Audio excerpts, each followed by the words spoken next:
savolimiz yana bitta kreativniroq. Siz jahon chempionatiga tayyorgarlik ko'ryapsiz. Deylik, 1 yil vaqtingiz ketdi jahon chempionatiga chiqish uchun. Saralashlardan o'tdingiz, ancha mehnat qildingiz, sushka jarayonlari, trenovka jarayonlari, mablag'lar ketdi, nervlar ketdi, asablar ketdi, kuch ketdi. Sahnani ortidasiz. Sahnaga chiqishingizga deylik 1 soat vaqt qoldi.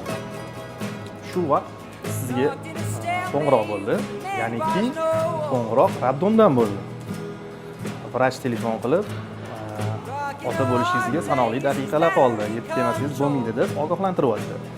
Siz shu payt sahnani tashlab kinemiyonlarga borgan bo'larmidingiz yoki sahnaga chiqqan bo'lardingiz? Sahnaga chiqishga qancha qolgan?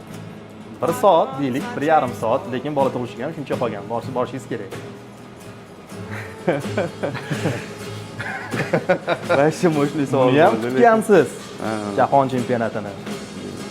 Deylik, bolakayga ham kutgansiz.